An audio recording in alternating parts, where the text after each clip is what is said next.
Big boss Malayalam season 7 അവസാനിക്കാൻ പോകുന്നു. ദിവസങ്ങൾ മാത്രമേ ഉള്ളൂ. അപ്പോൾ പല ഫേക്ക് ഫ്രണ്ട്ഷിപ്പുകളും പുറത്തേക്ക് വരുന്നുണ്ട്, പൊളിഞ്ഞടുങ്ങുന്നുണ്ട്. അപ്പോൾ ഈ ഒരു സീസണിൽ അവരുടെ നിലനിൽപ്പിന് വേണ്ടിയിട്ട് അല്ലെങ്കിൽ കുറച്ച് പേരുടെ നിലനിൽപ്പിന് വേണ്ടിയിട്ട് തട്ടിക്കൂട്ടി ഉണ്ടാക്കിയ ഒരു ഗ്യാങ് ആയിരുന്നു നമ്മുടെ പട്ടാ ഗേൾസ് അല്ലെങ്കിൽ പട്ടാ ഗേൾസിന്റെ ഗ്യാങ്. അനുമോള്, ആദില, നൂറ.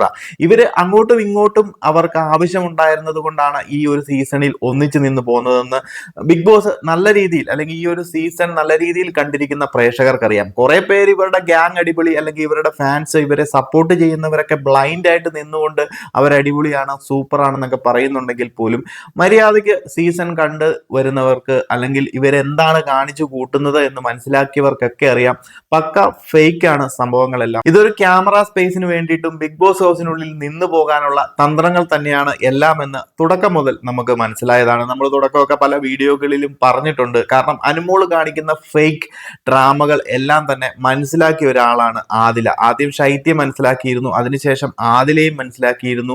ആദിലയും അല്ലെങ്കിൽ ശൈത്യയും ആ സമയത്തൊക്കെ അനുമോള് യൂസ് ചെയ്തുകൊണ്ടിരുന്നത് ക്യാമറ സ്പേസിന് വേണ്ടിയിട്ടും അനുമോളുടെ ഓരോ നാടകങ്ങളും അല്ലെങ്കിൽ കഷ്ടപ്പാടുകളും ബുദ്ധിമുട്ടുകളും ഒക്കെ പറയിക്കാൻ വേണ്ടിയിട്ട് മുന്നിൽ ഒരാളെ ഇരുത്തി പറയിപ്പിക്കുമ്പോൾ ക്യാമറ അത് ക്യാപ്ചർ ചെയ്യുകയും പുറത്തോട്ട് വിടുകയും എന്ന് മനസ്സിലാക്കിയ അനുമോള് അതിനു വേണ്ടിയിട്ടാണ് ഇവരെയൊക്കെ യൂസ് ചെയ്തുകൊണ്ടിരുന്നത്. അതൊക്കെ ആദിലയൊക്കെ ആദ്യം മനസ്സിലാക്കിയതുമാണ്. എന്നാൽ ഇവർക്ക് അങ്ങോട്ടും ഇങ്ങോട്ടും ഒരു എന്താ പറയുന്ന ഗിവ് ആൻഡ് ടേക്ക് പോളിസി എന്നതുപോലെ തന്നെ അങ്ങോട്ടും ഇങ്ങോട്ടും ആവശ്യമുണ്ടായിരുന്നു. ആദിലേക്കും നൂറയ്ക്കും അനുമോൾക്ക് പുറത്തുനിന്ന് വന്ന ഒരു ഫെയിമും അതുപോലെ നല്ല രീതിയിലുള്ള PR കൊടുത്ത് അകത്തേക്ക് വന്ന അനുമോളുടെ ഒരു പ്രേക്ഷക സപ്പോർട്ടും ആ ഒരു PR അണ്ടറിൽ നിൽക്കുമ്പോൾ അവരുടെ കൂടെ നിൽക്കുന്നവർക്കും കുറച്ച് നമ്മുടെ വാഴ നനയുമ്പോൾ ചീരയും കൂടെ സൈഡിൽ കൂടെ നനഞ്ഞു കയറുമെന്ന് പറയുന്നത് പോലെ ആ ഒരു സംഭവം നോക്കി തന്നെയാണ് ആദിലയും നൂറയും അനുമോളുടെ ഈ ഫേക്ക്നെസ്സും അതുപോലെ തന്നെ പക്ക ഫ്രോഡ് അഭിനയവും നാടകവും ഒക്കെ കണ്ടിട്ടും കൂടെ കൂടി ഇതുവരെയും മുന്നോട്ട് വന്നത്. എന്നാൽ ഇടയ്ക്കൊക്കെ ഉടക്കുണ്ടാക്കുമ്പോഴും വഴക്കുണ്ടാക്കുമ്പോഴും ഒക്കെ ഇവരുടെ ഉള്ളിലുള്ള സംഭവങ്ങളെല്ലാം പുറത്തേക്ക് വരുന്നുണ്ട്. അതുപോലെ തന്നെയാണ് അനുമോൾക്കും ആ ഒരു ഹൗസിനുള്ളിൽ ആരെയെങ്കിലും ഒക്കെ ഒരു ഗ്യാങ് ആയിട്ട് വേണം. ആദ്യമൊക്കെ പല കോംബോ പിടിക്കാനും ആര്യനുമായിട്ടൊക്കെ ഒരു ലവ് കോംബോ പിടിച്ച് മുന്നോട്ട് പോകാനൊക്കെ അനുമോളുടെ സൈഡിൽ നിന്ന് ശ്രമങ്ങളൊക്കെ ഉണ്ടായി. എന്നാൽ പിന്നെ അതൊന്നും നടന്നില്ല. പിന്നെ കുൽസിത കണ്ടന്റുകളും നമ്മുടെ പ്ലാച്ചിയൊക്കെ പിടിച്ച് കണ്ടന്റ് ഉണ്ടാക്കി മുന്നോട്ട് പോകുന്നു. പിന്നെ കിച്ചണിൽ പ്രശ്നങ്ങൾ ഉണ്ടാക്കി എല്ലാവരും ആക്രമിക്കുന്നു എന്നുള്ള രീതിയിൽ സിമ്പതി കാർഡൊക്കെ ഇറക്കി മുന്നോട്ട് പോകുന്നു.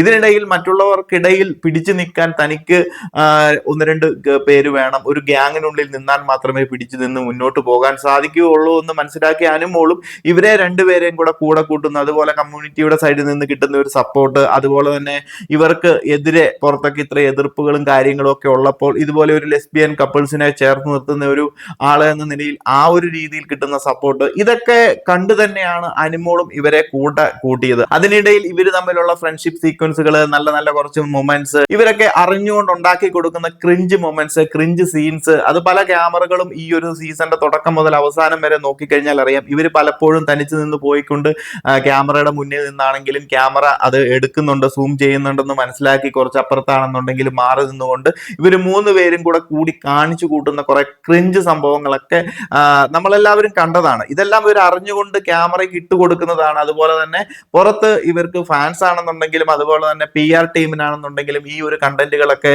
ക്ലിപ്പ് എടുത്തും അതിന്റെ ഇമേജസ് ഒക്കെ എടുത്ത് സോഷ്യൽ മീഡിയയിൽ ഇട്ട് അവർക്ക് കണ്ടന്റ് ഉണ്ടാക്കി ഇവരെ ഇങ്ങനെ ലൈവ് ലൈറ്റിൽ നിർത്താൻ വേണ്ടിയിട്ടുള്ള സംഭവങ്ങൾ ഇട്ട് കൊടുക്കുന്നതാണ് എന്ന് ബിഗ് ബോസ് എങ്ങനെയാണ് മുന്നോട്ട് പോയിക്കൊണ്ടിരിക്കുന്നത്, ഇവരുടെയൊക്കെ തരികിടകൾ എന്തൊക്കെയാണെന്ന് മനസ്സിലാകുന്ന ഓഡിയൻസിന് അറിയാം. അല്ലാതെ നമ്മുടെ കുറെ കുടുംബ പ്രേക്ഷകരുണ്ട് ബിഗ് ബോസ് എന്താണെന്നും ബിഗ് ബോസിന്റെ തരികിടകൾ എന്താണെന്നും ബിഗ് ബോസിൽ വരുന്ന കണ്ടസ്റ്റൻസിന്റെ നാടകങ്ങൾ എന്താണെന്നും മനസ്സിലാകാത്ത കുറെ പാവം ഓഡിയൻസ് ഉണ്ട്. ശരിക്കും പറഞ്ഞാൽ വിഡ്ഢികളായ ഓഡിയൻസ് എന്ന് വേണമെന്നുണ്ടെങ്കിൽ ഞാൻ പറയും. അവരെ കളിയാക്കുന്നതല്ല, അവർക്ക് ഇതിന്റെ ഉള്ളിൽ നടക്കുന്ന തരികിടകൾ അറിയാത്തതിന്റെ കുഴപ്പമാണ്. ഇവരൊക്കെ നിങ്ങളെ ശരിക്കും പറ്റിച്ചുകൊണ്ടിരിക്കുകയാണ്. അല്ലാതെ ഇതൊന്നും ഒറിജിനൽ നടക്കുന്ന സംഭവങ്ങളോ അല്ലെങ്കിൽ അവര് ഇത് കംപ്ലീറ്റ്ലി നിങ്ങളെ ഒരു എന്താ പറയുന്നത് അവരുടെ ആ ഒരു ഫീലിങ്സിനുള്ളിലേക്ക് ആക്കി എടുക്കാൻ വേണ്ടിയിട്ട് കംപ്ലീറ്റ്ലി നാടകം നടത്തി അഭിനയിച്ച് ഡ്രാമ നടത്തി ഒരു സിമ്പതി കാർഡ് ഇറക്കിയാണ് ഇവരൊക്കെ അവിടെ നിന്ന് പോകുന്നത്. അനുമോളാണ് എസ്പെഷ്യലി ഭയങ്കര പക്ക സിമ്പതി കാർഡ്. അല്ലെങ്കിൽ ഒരു ബിഗ് ബോസ് സീസണൊക്കെ നോക്കിക്കഴിഞ്ഞു കഴിഞ്ഞാൽ നല്ല രീതിയിൽ ഗെയിം കളിച്ച് നല്ല രീതിയിൽ അഭിപ്രായങ്ങൾ പറഞ്ഞൊക്കെ മുന്നോട്ട് വരുന്ന നല്ല സ്ട്രോങ് ആയിട്ടുള്ള മാസ് ആയിട്ടുള്ള കണ്ടസ്റ്റൻസിനെയൊക്കെ സപ്പോർട്ട് ചെയ്യുന്ന പ്രേക്ഷകര് ആദ്യമായിട്ടാണെന്ന് തോന്നുന്നു ഒരു സീസണിൽ ഇതുപോലെ ഒരു കണ്ടന്റും കൊടുക്കാതെ ഒരു നിലവാരമുള്ള കണ്ടന്റും ഇല്ലാതെ വെറും ഡ്രാമ കളിച്ച് സിമ്പതി കാർഡ് കൊണ്ട് മാത്രം മറ്റുള്ളവരെ ആക്രമിക്കുന്നു എന്നുള്ള രീതിയിൽ ഒരു സിമ്പതി കാർഡ് മാത്രം ഇറക്കി പിന്നെ പുറത്തെ കുറച്ച് സ്റ്റാർ മാജിക് ഫെയിമിൽ ഉണ്ടായിരുന്ന അതിന്റെ ബേസിസിൽ വന്ന ഓഡിയൻസിന്റെ ഒക്കെ സപ്പോർട്ട് വെച്ച് അനുമോൾ എന്ന് പറയുന്ന കണ്ടസ്റ്റന്റ് ഇതുവരെ എത്തിയിരിക്കുന്നത്. എന്താണെങ്കിലും അനുമോളാണെന്നുണ്ടെങ്കിലും നൂറയാണെന്നുണ്ടെങ്കിലും ആദിലയാണെന്നുണ്ടെങ്കിലും ഇവരുടെ ആ ഒരു പാട്ട ഗേൾസ് എന്ന് പറയുന്നത് വെറും പാട്ട മാത്രമാണെന്നാണ് എനിക്ക് അതിനെപ്പറ്റി പറയാനുള്ളത്. ഇവർ രണ്ടുപേരും രണ്ടു കൂട്ടരും അങ്ങോട്ടും ഇങ്ങോട്ടും സപ്പോർട്ട് വേണ്ടിയിട്ട് തന്നെയാണ് ആ ഒരു ഫ്രണ്ട്ഷിപ്പ് ഇതുവരെ എടുത്തുകൊണ്ട് പോകുന്നത്. ബിഗ് ബോസ് ഹൗസിനുള്ളിൽ അതുപോലെയുള്ള ഫ്രണ്ട്ഷിപ്പുകൾ ഗ്യാങ്ങുകളൊക്കെ പ്രേക്ഷകർ ഏറ്റെടുക്കുമെന്നും സോഷ്യൽ മീഡിയകളിൽ അതൊരു ഗ്രൂപ്പ് ഗ്യാങ് ആയിട്ട് റീൽസും അതുപോലെ തന്നെ പല കണ്ടന്റുകളായിട്ട് ക്രിയേറ്റ് ചെയ്ത് അവർ ഭയങ്കര ഫേമസ് ആകുമെന്നൊക്കെ ഇവർക്കറിയാം. രണ്ടുപേരും ബിഗ് ബോസ് നല്ല രീതിയിൽ കണ്ട് മനസ്സിലാക്കി നല്ല രീതിയിൽ ട്രെയിനിങ് എടുത്ത് വന്നിട്ടുള്ളവർ തന്നെയാണ്. എന്നിട്ട് അതിനകത്ത് വന്ന് പൊട്ടം കളിക്കുന്നതാണ്. അനുമോളാണെന്നുണ്ടെങ്കിലും അനുമോളുടെ പല സുഹൃത്തുക്കളും മുൻ ബിഗ് ബോസ് താരങ്ങളായിരുന്നു. അവരുടെ കയ്യിൽ നിന്ന് നല്ല ട്രെയിനിങ് എടുത്തിട്ടുണ്ട്. അതുപോലെ ഇന്ന കാര്യങ്ങൾ ഇന്ന സമയത്തൊക്കെ ചെയ്യണമെന്നുള്ള ട്രെയിനിങ് ഒക്കെ എടുത്ത് PR-ന്റെ സൈഡിൽ നിന്ന് പ്രോപ്പർ ക്ലാസ് എടുത്തിട്ടാണ് ഉള്ളിൽ വന്ന് അഭിനയിച്ച് മറയ്ക്കുന്നത്. അതുപോലെ ആദില നൂറയാണെന്നുണ്ടെങ്കിൽ പോലും പല ബിഗ് ബോസ് സീസണുകളും തമിഴ് സീസൺ അടക്കം കണ്ടിട്ടാണ് ഇതിനുള്ളിൽ വന്നിട്ട് ഈ പരിപാടി കാണിക്കുന്നത്. അവർക്കറിയാം എന്ത് രീതിയിലുള്ള കണ്ടന്റ് വിടണം, എന്ത് രീതിയിലുള്ള കാര്യങ്ങൾ ചെയ്തു കഴിഞ്ഞാൽ മാത്രമേ പ്രേക്ഷകർ ശ്രദ്ധിക്കുകയുള്ളൂ. അതുകൊണ്ട് തന്നെയാണ് ഇവരുടെ ആ ഒരു ഫേക്ക് ഫ്രണ്ട്ഷിപ്പ് അല്ലെന്നുണ്ടെങ്കിൽ ഉള്ളിൽ അങ്ങോട്ടും ഇങ്ങോട്ടും അറിയാം രണ്ടുപേരും പരസ്പരം പാരപണിയും അല്ലെങ്കിൽ രണ്ടുപേരും അങ്ങോട്ടും ഇങ്ങോട്ടും അവർക്ക് സ്വാർത്ഥ താല്പര്യങ്ങൾക്ക് വേണ്ടിയിട്ടാണ് നിൽക്കുന്നത് എന്ന് അറിഞ്ഞുകൊണ്ട് അങ്ങോട്ടും ഇങ്ങോട്ടും ഭയങ്കര സ്നേഹപ്രകടനത്തോടെ ബിഗ് ബോസ് ഹൗസിനുള്ളിൽ ഇത്രയും ദിവസം നേടുന്നത്. എന്നാൽ കഴിഞ്ഞ ദിവസത്തെ ആ ഒരു വഴക്കിനിടയിൽ, ഇതിനു മുമ്പും വഴക്കിനിടയിൽ പല കാര്യങ്ങളും പുറത്തേക്ക് വന്നിട്ടുണ്ടെങ്കിൽ പോലും കഴിഞ്ഞ ദിവസത്തെ വഴക്കിനിടയിൽ രണ്ടുപേരുടെ വായിൽ നിന്നും വന്നു പല അബദ്ധങ്ങളും. അനുമോള് പറഞ്ഞു, നിങ്ങൾ എന്റെ പുറകെ നടക്കുന്ന എന്റെ കൂടെ നടക്കുന്നത് എന്തിനു വേണ്ടിയിട്ടാണെന്നുള്ള കാര്യങ്ങളൊക്കെ എനിക്കറിയാം. അത് വേറൊന്നുമല്ല, അനുമോളുടെ ഫെയിം കണ്ടിട്ടാണ് ഇവർ അനുമോളുടെ കൂടെ നടക്കുന്നതെന്ന് അനുമോള് പറയാതെ പറഞ്ഞു. ഓപ്പൺ ആയിട്ട് അല്ലെങ്കിൽ ഇൻഡയറക്റ്റ് ആയിട്ട് പറഞ്ഞു. അത് അവർക്ക് മനസ്സിലാകുകയും ചെയ്തു. അതുപോലെ തന്നെ അനുമോളുടെ ഈ അഭിനയവും നാടകവും എല്ലാം അവർക്കും അറിയാം ഈ ക്യാമറ സ്പേസിന് വേണ്ടിയിട്ട് അഭിനയിച്ചു കൂട്ടുന്നതാണെന്നൊക്കെ നൂറയും തുറന്നു പറഞ്ഞു. സോ ഇവർക്ക് അങ്ങോട്ടും ഇങ്ങോട്ടും മനസ്സിനുള്ളിൽ കാര്യങ്ങളൊക്കെ അറിയാം, വ്യക്തമായ ധാരണകളുണ്ട്. രണ്ടുപേരും അങ്ങോട്ടും ഇങ്ങോട്ടും സമയം കിട്ടിക്കഴിഞ്ഞാൽ പണിയെന്ന് പറയാം. പുറത്ത് വന്നു കഴിഞ്ഞാൽ ചിലപ്പോൾ ഫ്രണ്ട്ഷിപ്പ് ആകാം, ഫ്രണ്ട്സ് ആകാം, ഇതൊക്കെ അതിനു വേണ്ടിയിട്ട് നടത്തിയതാണെന്നൊക്കെ പറഞ്ഞ് ചിലപ്പോൾ ഒന്നിച്ച് പോവുകയൊക്കെ ചെയ്യാം. അത് പുറത്തെ കാര്യം. എന്നാൽ ബിഗ് ബോസ് ഹൗസിനുള്ളിൽ രണ്ടു കൂട്ടരും അങ്ങോട്ടും ഇങ്ങോട്ടും ഒരു ഫേക്ക് ഫ്രണ്ട്ഷിപ്പ് ആണ് കൊണ്ടുവന്നുകൊണ്ടിരിക്കുന്നത്. ക്യാമറ സ്പേസിന് വേണ്ടിയിട്ടും ക്യാമറയിൽ നിന്ന് കുറച്ച് നാടകം നടത്തി അവരങ്ങനെ ചെയ്തു, ഇവരിങ്ങനെ ചെയ്തു, അവരെ ഞങ്ങളെ പറ്റിച്ചുകൊണ്ടിരിക്കുകയാണ്, ഫ്രണ്ട്ഷിപ്പ് ആണെന്നും പറഞ്ഞുകൊണ്ട് സ്വാർത്ഥ താല്പര്യങ്ങൾക്ക് വേണ്ടിയിട്ടാണ്, അല്ലെന്നുണ്ടെങ്കിൽ ഫെയിം കണ്ടിട്ട് വന്നു എന്ന് പറഞ്ഞു. അതുപോലെ തന്നെ ഈ പറയുന്നത് പോലെ ഫ്രണ്ട്ഷിപ്പ് ആണെന്ന് പറഞ്ഞു കൂടെ കൂടി പല കാര്യങ്ങളും മനസ്സിലാക്കിയിട്ട് എല്ലാവരുടെ മുമ്പിലും ഇട്ടുകൊടുക്കുന്നു എന്നൊക്കെ ഓരോ സിമ്പതി കാർഡുകളാണ് രണ്ടു കൂട്ടരും ഇതിനകത്ത് ഇറക്കിക്കൊണ്ടിരിക്കുന്നത്. സോ നിങ്ങൾ പ്രേക്ഷകരുടെ അഭിപ്രായങ്ങൾ പറയുക. ഇവരുടെ ഈ ഫേക്ക് ഫ്രണ്ട്ഷിപ്പ് ഒക്കെ കണ്ട് അല്ലെങ്കിൽ നമ്മൾ പ്രേക്ഷകരെ പറ്റിക്കാൻ വേണ്ടിയിട്ട് ഒരു ഫ്രണ്ട്ഷിപ്പ് ഗ്യാങ്ങിനുള്ളിൽ അല്ലെങ്കിൽ ഒരു വലയത്തിനുള്ളിൽ പ്രേക്ഷകരുടെ ചിന്താഗതിയെ മാറ്റിക്കൊണ്ടുപോയി അവരതിന്റെ വോട്ടും കാര്യങ്ങളും കിട്ടാൻ വേണ്ടി കാണിച്ചു കൂട്ടുന്ന തരികിട നമ്പറുകളാണ് ഇതൊക്കെ തന്നെ. ഇതെല്ലാ സീസണുകളിലും ഇതുപോലെയുള്ള പല സംഭവങ്ങളും ഉണ്ട്.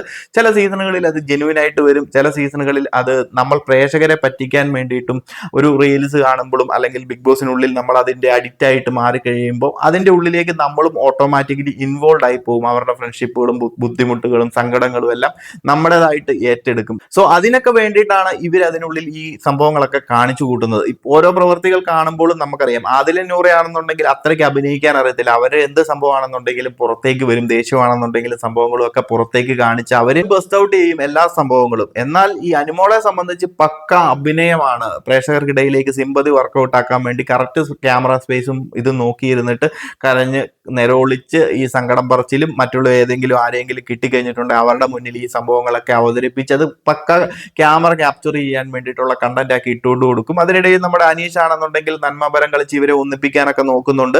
അനീഷ് പോയി അനുമോളുടെ കൂടെ ഇരുന്ന് ആ ഒരു സിമ്പതി വർക്കൗട്ട് ആകുമ്പോൾ സൈഡിൽ കൂടെ തനിക്കും കൂടെ കുറച്ച് കണ്ടന്റ് കിട്ടിക്കൊള്ളട്ടെ, താനും കുറച്ച് നന്മമരമായിക്കൊള്ളട്ടെ എന്ന് കരുതി അനീഷും ഇതിന്റെ ഇടയ്ക്ക് പോയി ഇരിക്കുന്നുണ്ട്. എന്താണെങ്കിലും നിങ്ങൾ പ്രേക്ഷകർ ഇതുപോലെയുള്ള ഫേക്ക് ഫ്രണ്ട്ഷിപ്പുകൾ തിരിച്ചറിയുക. ബിഗ് ബോസ് മലയാളം സീസണിൽ പല ഫ്രണ്ട്ഷിപ്പുകളും ഉണ്ടായിട്ടുണ്ട്, പലതും തകിടം പറഞ്ഞിട്ടുണ്ട്, ഫേക്ക് ഫ്രണ്ട്ഷിപ്പുകൾ ഉണ്ടായിട്ടുണ്ട്. എന്നാൽ ബിഗ് ബോസിനുള്ളിൽ ഒരു ഫ്രണ്ട്ഷിപ്പ് എന്ന് പറയുന്നതൊക്കെ അല്ലെങ്കിൽ അത് കണ്ടിന്യൂ ചെയ്തു പോവുക എന്നൊക്കെ പറയുന്നത് കുറച്ച് കഷ്ടപ്പാടാണ്. അത് അങ്ങോട്ടും ഇങ്ങോട്ടും പഴിചാരിക്കൊണ്ടും ചെളിവാരി എറിഞ്ഞിട്ടും ഒന്നും കാര്യമില്ല. സീസൺ 5 നമ്മുടെ അഖിൽമാരാര്, ഷിജു ഇവരുടെയൊക്കെ ഒരു ഫ്രണ്ട്ഷിപ്പാണ് നമുക്ക് ജെനുവിൻ ആയിട്ട് തോന്നിയിരുന്നത്. അല്ലെങ്കിൽ ജെനുവിൻ ആയിട്ട് സീസണിന്റെ തുടക്കം മുതൽ അവസാനം വരെയും അവർക്ക് കണ്ടിന്യൂ ചെയ്ത് പോകാൻ സാധിച്ചത്, അങ്ങോട്ടും ഇങ്ങോട്ടും പഴിചാരാതെ അല്ലെങ്കിൽ ചെളിവാരി എറിയാതെ മുന്നോട്ട് പോകാൻ സാധിച്ചത്. വേറൊരു സീസണിൽ നോക്കിക്കഴിഞ്ഞാലും അതുപോലെ അത്രയ്ക്കും നല്ല രീതിയിൽ ഫ്രണ്ട്ഷിപ്പിനെ കൊണ്ടുപോകാൻ ഒരു സീസണിലെ കണ്ടസ്റ്റൻസിന് സാധിച്ചിട്ടില്ല. ഈ ഒരു സീസണിൽ നമ്മുടെ അനീഷ് അതുപോലെ തന്നെ ഷാനവാസ് ആ ഒരു ഫ്രണ്ട്ഷിപ്പ് ആണെന്ന് പറഞ്ഞു കഴിഞ്ഞാലും അവർ പിന്നെ ഓപ്പൺ ആയിട്ട് അങ്ങോട്ടും ഇങ്ങോട്ടും എതിർക്കുന്നുണ്ട്, ശബ്ദമുയർത്തുന്നുണ്ട്. എന്തെങ്കിലും പ്രശ്നങ്ങൾ ഉണ്ടെങ്കിലും അതെല്ലാം കഴിഞ്ഞ ശേഷം കുറച്ച് കഴിയുമ്പോൾ അവർ ഓട്ടോമാറ്റിക്കലി ആ ഒരു സർക്കിളിനുള്ളിലേക്ക് വരുന്നുണ്ട്. അതൊന്നും പ്രശ്നമില്ല, അതൊക്കെ ആ ഒരു രീതിയിൽ അങ്ങോട്ട് പോകും. അത് വേറൊരു രീതിയിലുള്ള ഫ്രണ്ട്ഷിപ്പ്. എന്നാൽ ഈ ആദില നൂറ അതുപോലെ തന്നെ അനുമോൾ ഫ്രണ്ട്ഷിപ്പ് ഫ്രണ്ട്ഷിപ്പ് എന്ന് പറയുന്നത് പക്ക ഫേക്ക് ആണ്. അത് തുടക്കം മുതൽ ഇവരൊരു കണ്ടന്റിന് വേണ്ടി ക്രിയേറ്റ് ചെയ്ത് കൊണ്ടുവന്ന ഒരു ഫ്രണ്ട്ഷിപ്പാണ്. ഇനി മുന്നോട്ട് പോകുമ്പോൾ അനുമോൾക്കാണെന്നുണ്ടെങ്കിലും ആ ഒരു ഫ്രണ്ട്ഷിപ്പുമായിട്ട് പോയിട്ടുണ്ടെങ്കിൽ തന്റെ വോട്ടുകൾ സ്പ്ലിറ്റ് ചെയ്യും എന്നുള്ള കാര്യം അനുമോൾക്ക് നല്ല രീതിയിൽ അറിയാം.